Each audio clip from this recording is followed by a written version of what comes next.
Salut la famille, j'espère que vous allez bien. En tout cas, nazongi sous na analyse oya kafu.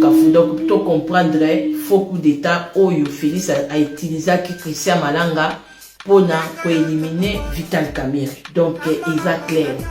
Vital Kamerhe a qui bloqué ça fait un moment pour aya kufanda na kiti wana ya bokonzi étant que président il y a ensemble.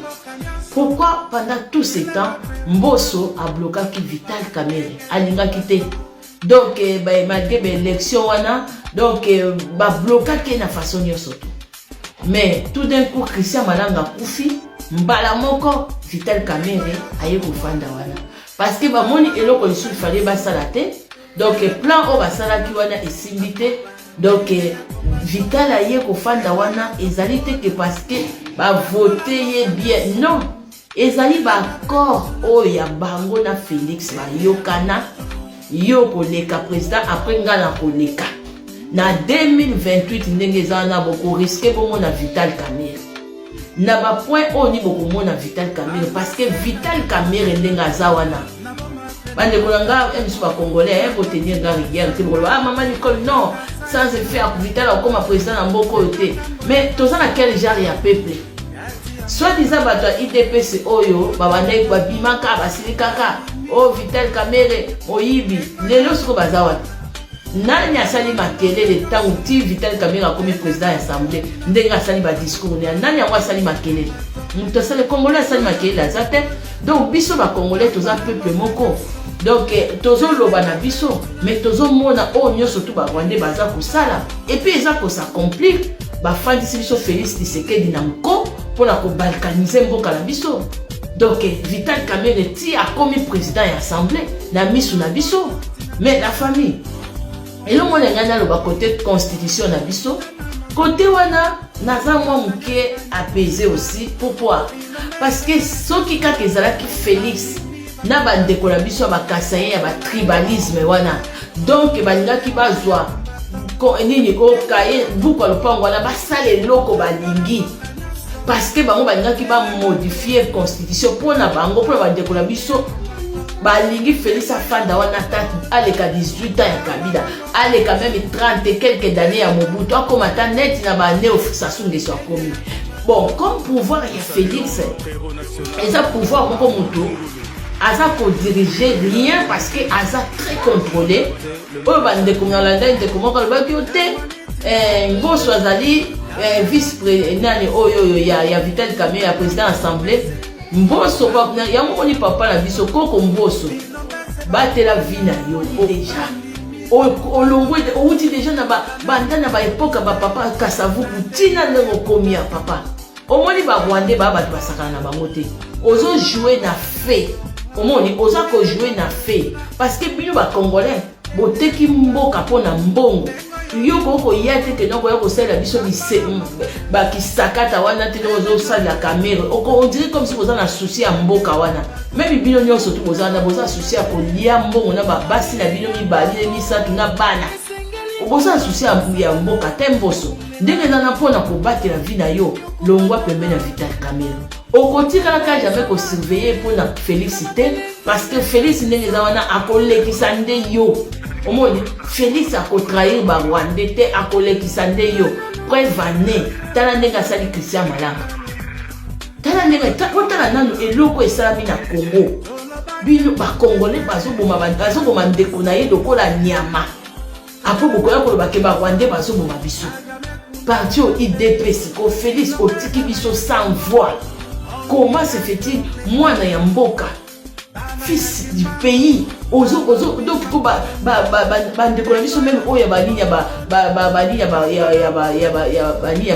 oya ba IDPC wana hein comment bino bozo tika bana est bazoboma ba ndeko na bino ça fait beaucoup d'années makasi na bino ba binduki na bino force du progrès bino bokenda kubunda na STT mais bozo ya ko boma oza ndeko na bino congolais bandeko mokili ezaka tout na tout force du progrès mokolo ezali bino mpe bakoboma bino lokola basoso boyebi te fin na bino boza ndenge nini comment bozali boye alors que Félix azelaki na bandeko na biso ba taliba oyo bazelaki babeta maboko soki bamonaki Vital Kamerhe alalaki wana baninga baloba siko tokozwa penza bakongolais banyanga na kata wana tokozwa bango tokofanda fatia kofanda wana koleka meme bani ya Sassou Nguesso bomoi nde nzambe confondre bino nzambe confondre bino naza moto ya Vital Kamerhe te me nzambe amoni ke bozali mitema mabe bozali bakongolais oyo boye koliyiba mbongo ya mboka na bino boye kokomisa bapropre bandeko na bino baesclave oyo baza na bapolitike wana baza na baposte wana ezaka barwandais te yango nzambe confondre bino bandeko na biso bakasaye misusu oyo batribalisme nzambe alobi Vital akokufa te parce que ndenge eza wana lokola bino bozomaltraite bandeko na bino alors bino mo bomonake nzambe abloke bino olie bino bokende na mboso afanda wana po asala babesoin ya Félix amodifie nyonso to bacreye baloi moko na faveur ya Félix nzambe alobi te kaka binemi na bino entre bino na bino boko bebana boko tutisa na mitu Vital Kamerhe bakongolais bandeko na biso bobanga te Vital akotikala jamais kondima bato ya Félix bamodifie constitution pour la faveur ya Félix non ndenge eza wana Félix ko troisième mandat déjà asa abosani yango akozala obligé omoni Vital ndenge ai na poste wana eza poste moko ya oblige donc ya obligation parce que eza baaccord ya ye na Félix batémoin bazali bakabila baprésident ya donc bayebi ke ndenge eza wana Félix il faut atika vouloir ou pas il faut atikela Vital pouvoir. Voilà pourquoi Bataliba organisé qui pour la Vital et puis les gens ont tika la seko na seko ba maltraiter biso donc ba nyata biso lokwa bakayansa donc les gens ont pouvoir na biso baluba alors na minute yo bozali bloqué au moins ne bozana soit disant toza ba congolais soit disant Vital burundais rwandais bota la poste à combien. Et puis na ndenge nga na yebi Vital Kamerhe ndenge za mutu eza ya mayele po ye Vital na yebi ke bino batayi depesi boza na bafufu na mutu ba fourmi tala kaka de boyaka na réseaux sociaux bo finga ka ba bêtise baninga bazo sala bino ba analyse pona kofungola bino miso donc bino bolala kana ko finga Vital a yebi akotikala ka ko permettre bino te bo modifier constitution na faveur na bino jamais.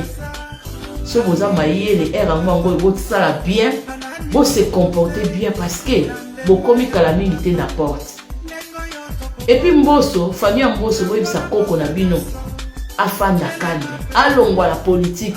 Vous voyez que vous avez au moins du Rwandais, pas tout ça na bangote. Des bases Vital ne azawana, communauté internationale na simanaye. Bakagame, bakabila bana simanaye.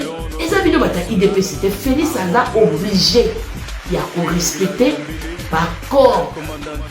Alors, côté constitution, la famille, vous voyez ça, maman Nicole Vital a commis pour la maison, mboka la biso de ngezani côté kama, banyamulenge bakola ko valoriser bango balwe belé pour la faveur na bon. Et bon on a même biso boy. Oh ya commis biso boy, c'est congolais non? Félix, oh ya loi qui banyamulenge ba congolais. Et puis il y a une histoire ateki biso mboka mboka on mona mboka pona Vital asa pesi déjà Museveni ndambo Kivu apesa Kagame ndambo Kivu ba congolais problème ezeza kaka ndenge tozabo po biso moko to linganité qui tribalisme ezo dominer nzambe merci parce que nenga so mema chemin ya politique ya Chilombo bokoyoka omoni nde Vital azana bokoyoka bato bakokufa parce que bango bakoluka bapiéger mais Vital ana mayele ya politique ya makasi yango moni koko oyo Mboso bisale lozosala wana so yibi bambonga mboka kende kokota retraite papa batela vie barwande baa bato te alors nga mpona nga na kokoloba ke non bomoni biti oyo batindaki Christian Malanga aboma Vital parce que bango balingaki Vital afanda na kiti wana te etant que président ya assemblée parce que ye moto bando décider makambo ebele balwa mosu ekoko kobima wana tulu ye moto kokata makambo po alekisa yango donc bandeko nyonso ya Taliban bokwei botombe na propre piège na bino moko alors vous se comportez bien parce que bata droit de l'homme mpe batelemeli bino na makambo bino bosali na Kinshasa mpona koboma Christian Malanga. Quelquefois les malheurs répondent. Merci. soki bochange te so boki conseil te Italie sikoyo lelo bokolobaki diaspora bozali omoni ndenge drapeau etrouble bino soki bomoni mikolo soki bamoni na elamba ya drapeau oyo oza ennemi Osuki, yo boya drapeau yo, yo bololo, yo boya drapeau. Bolinga te, Christian Malanga, héros national. Peuple a komi kolamuka. Bauti kotumba ndako ya NSFT, nini Augustin Mampuya. Ça fait 2 fois ça l'émission pour changer la constitution. Les lois de Tolo Bayo, ndako na tout lutumbami. Ah c'est bien, félicitations. Et Kali, Mbata, na Jacques Njoli. Basi basali constitution, bande konanga bana kin. Bola muka. Mbata, oya kosoma na bata. Zoba tata zoba na Jacques Njoli. Basi basali constitution ne vandi. Oya Chilolo. Naza bien informé. Chilolo. Ozo Kima. Jacques Njoli. Nambata. Boko Kima. Ta 1. Mbata. Na Jacques Njoli. Na Félix Eturo. Na Kamere. Na Mbemba. Bozo Kima. Oye zoye eza longilima. Oko sentir. Oye zoye eza longilima. Oko sentir. Oye zakoye eza longilima. Oko sentir. Chilolo, c'est la fin. C'est la fin de l'occupation. Toujours de la journée de la makasi na yo. Chilolo, naza koyebisa yo mabele ona ya yo te. Maye boya yo. Mabele boya yo. Zambe boya yo. Malédiction likolo na yo Félix Chilolo. Malédiction likolo Jean-Pierre Mbemba. Makolo X boko kima. Oye zoye za longilima.